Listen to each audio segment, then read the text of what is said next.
This is Diego, and he recently graduated from college in Mexico, and I was lucky enough to attend his graduation ceremony with him and his family, and honestly, it was incredible.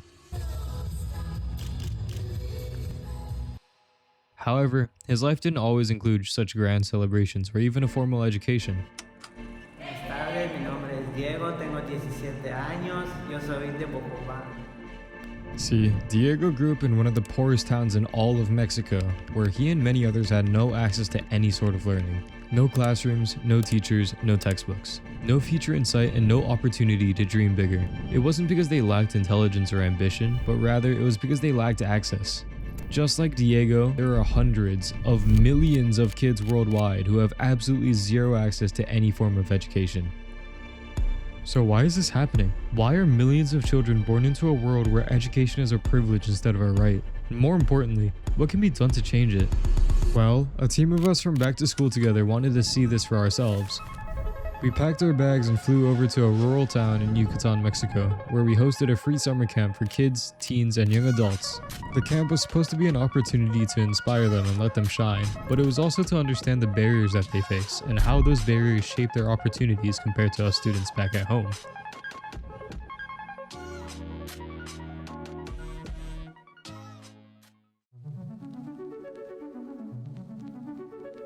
Upon arriving in Yucatan, we didn't check into a hotel. We stayed in a small building beside the school with simple rooms and shared spaces. Nothing extravagant. In fact, it wasn't really that great. The toilets didn't function properly, the AC broke down throughout the day, and we even found several scorpions on our beds. Even if the amenities weren't the best, the space was much cleaner and better maintained than many of the neighboring buildings. We could eat fresh food, play with some of the dogs, and relax after a long day.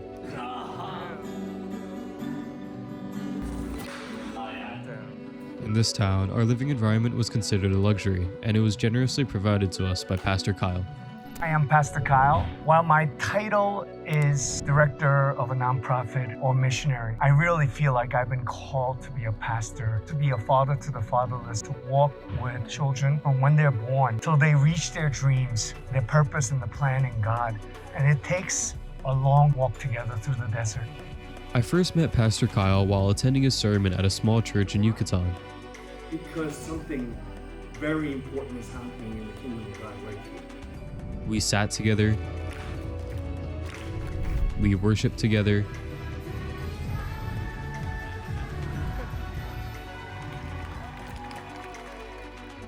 and we prayed together.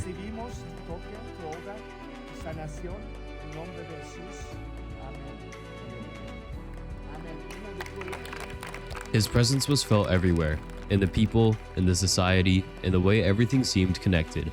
But his impact didn't stop at the church. It went much further, as he played a major role in supporting the school and the youth in the community. We came to Yucatan in 2009 with a short-term mission to help out, to see if the mission here in Yucatan was viable. But when did my heart shift? Maybe it was when I ate the tacos here. No, but seriously, it's not what we love that makes us stay somewhere long-term. I really believe it's when our heart angers, when our heart is pushed, there's a reason that is strong enough to give a lifetime to. I remember when my son came home from a friend's house here in Yucatan to go to the bathroom, and I asked, why didn't you just go at your friend's house?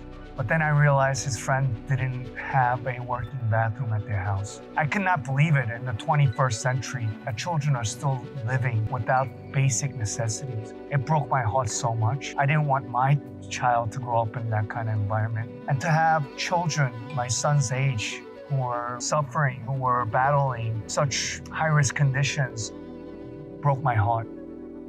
And on that day, I think I started to commit a lifetime to make a change here in Yucatan. For the past 17 years, Pastor Kyle has dedicated his life to supporting the children and youth of this community. And standing there, listening to his story, we realized it was our turn to step in and make a difference. Stepping onto the school grounds for the first time, it doesn't look like a traditional school you may have seen. There was only enough space for around 6 classrooms, and most of the school is exposed to the outdoors, whether in the beaming sun or the rainy weather. During the day, we prepared lesson plans, organized supplies, and turned near-empty rooms into functional classrooms.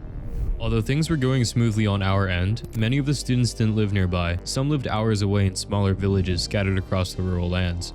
So we loaded up several buses and drove out to get them, and for the week, they stayed with us, sleeping in the same rooms, eating the same meals, and sharing the same space. Most students didn't have functional schools from where they lived, so for many of them, this was access to something that they didn't have at all. Once we finished preparing and received word that over 100 students would be attending, it became real. Over 100 young minds are trusting us with their time, energy, and potential. We met a flurry of talented students who asked thoughtful questions, students who solved problems wholeheartedly, and students who had a dream to become something bigger. At around 9 a.m. on the first day of the camp, all participants were called to the center, and the director of the school announced the start. And just like that, the camp officially began.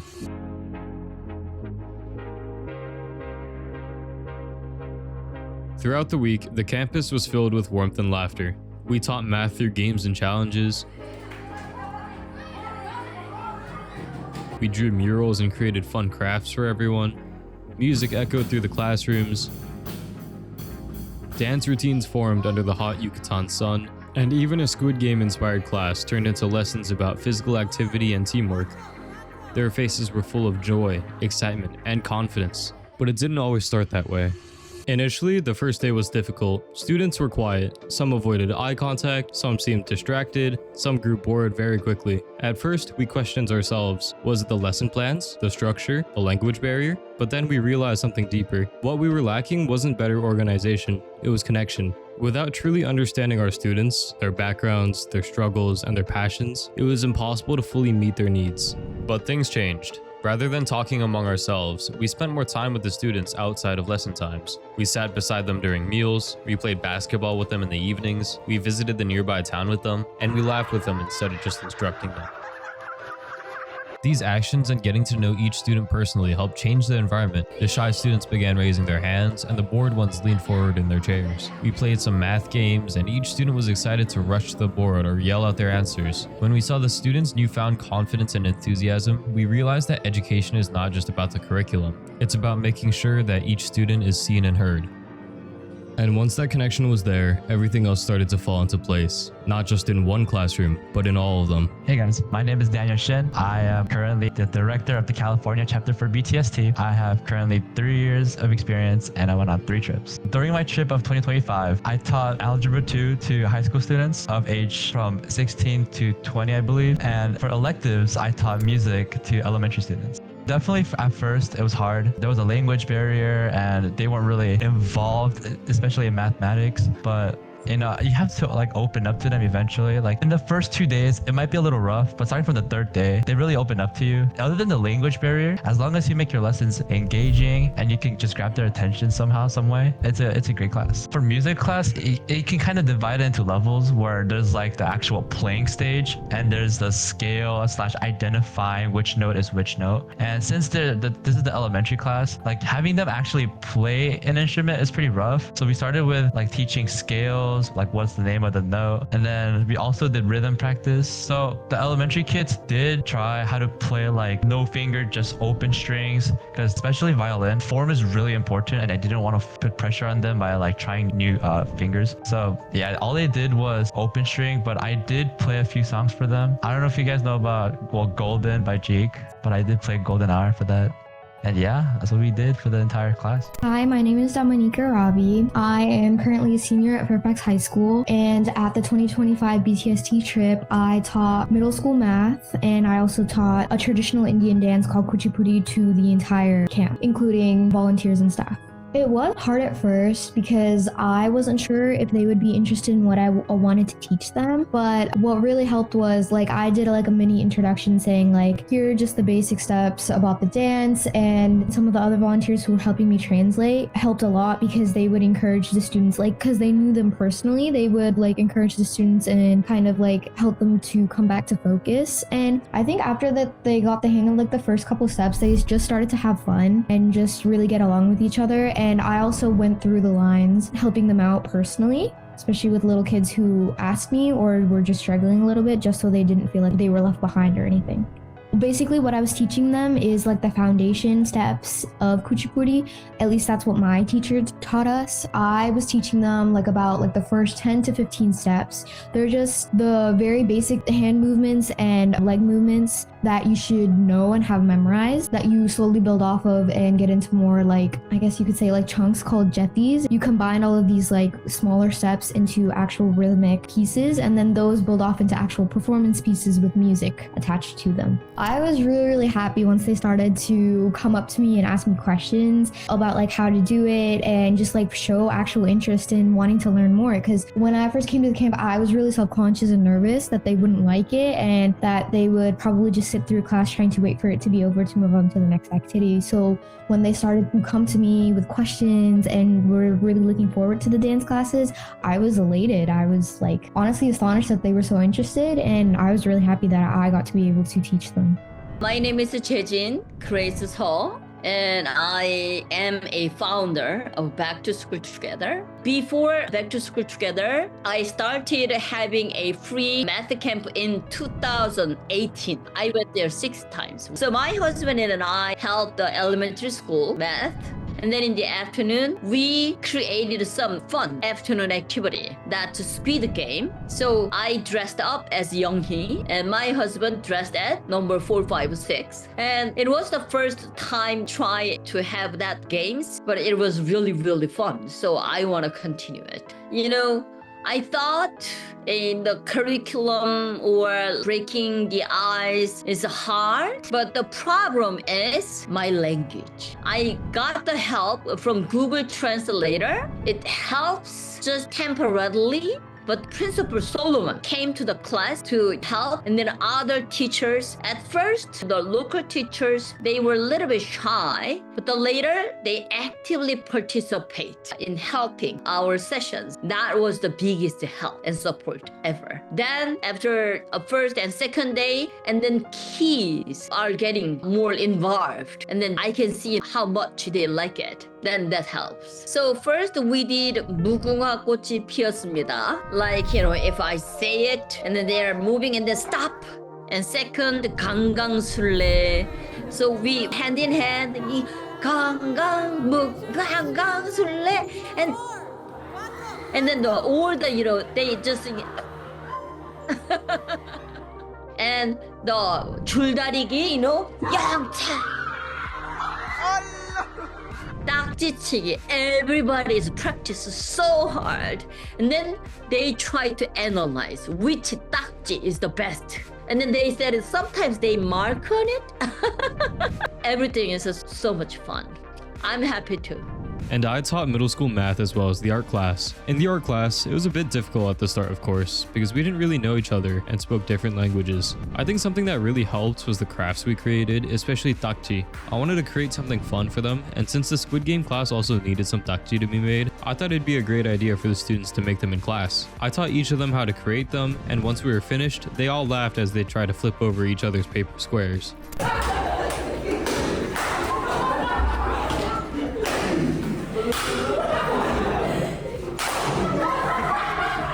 We created some more origami pieces and created a large banner for each student to participate in and draw on. Many of the quiet students showed their volume and creativity through their art. At the end of each class, many of the students ran up to me to show me what they had made, and some even asked for my autograph, which I thought was super sweet.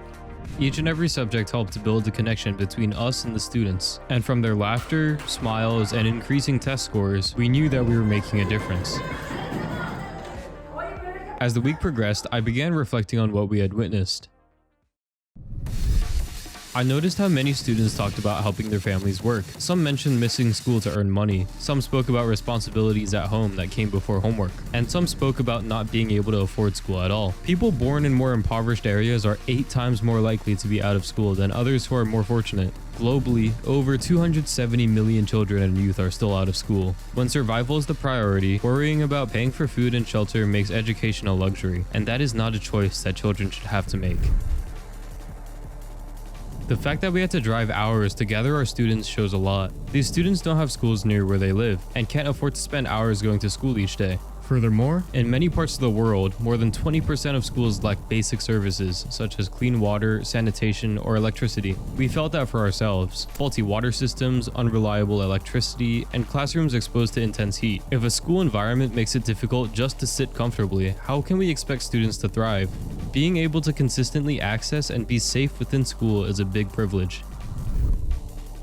While we were there, we noticed how eager students were for guidance. They asked questions after the lessons ended and stayed behind to keep learning. And while we smiled and talked with them, we realized that these kids usually didn't have people like teachers or us to answer their questions or to help them learn. In many regions around the world, millions of educators are needed to provide primary and secondary education. Even when classrooms exist, trained teachers may not. Without strong foundational instruction, students fall behind because of a lack of consistent guidance. A classroom needs someone who believes in each student every single day. Language barriers were something we felt very personally. Even when we tried our best, communication wasn't always smooth. Now imagine being a student learning every subject in a language that isn't fully your own. Around 40% of the global population lacks access to education in their first language, and students who learn in other languages score 10% worse on average than those who learn in their mother tongue. These are real problems that persist all over the world, but they are not permanent. During our week there, we couldn't eliminate poverty. We couldn't build schools or pave roads. We couldn't stop the global teacher shortage, but we could remove barriers, even just temporarily. We provided transportation, food, and housing so long distances didn't prevent attendance. We created structured lessons to ensure students received constant instruction. We built connections and friendships so that they felt supported and confident. And most importantly, we showed them that their potential was real. Sometimes change doesn't begin with a massive reform. Sometimes it begins with a connection, with love, with someone showing up and saying you matter.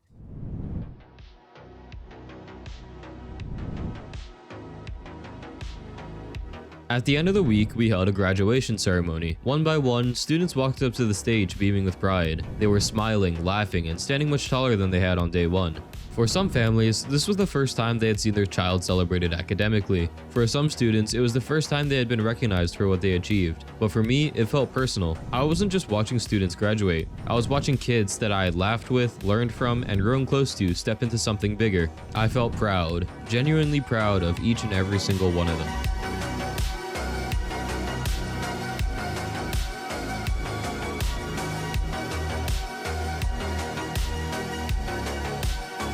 Obviously, it makes me proud. Yes, we're there for a week. It's not that much of a time for us to truly make like a large impact in their lives, but we do guide them to the right direction of prosperity. And even a little impact is already such a big deal, especially in this area. So when they walk up the stage, even if it's a small moment in their lives, it truly is a really big moment of their future. It really makes me proud. I think it was emotional and it was accomplishing because I saw my students walk up there smiling with their little diplomas, and was really nice to see because when they got their extra gifts, they looked really happy with their own accomplishments, and I was happy that I was a person who made a difference in their life and was a part of that. They got to get these awards and really change for the better and just make new connections. And I felt grateful. Grateful for their time, their energy, their kindness, grateful for the moments we shared inside and outside the classroom. Some of them even gave us small gifts, things that they didn't have much of but still chose to share, and that's something I'll carry with me for the rest of my life. As we stood there watching them, I thought about Diego, how different his path could have been, and how different any of their paths could be if access wasn't determined by geography, income, or language. Education is not a privilege reserved for the fortunate. It is a basic fundamental human right. All of these children, they have dreams. Dreams of becoming doctors who save lives, teachers who inspire others, or leaders who change the world. They don't lack ability, they just need the chance to learn, the chance to be seen, because their voices matter, and we'll make sure they're heard as we build bridges between these gaps and share love across borders.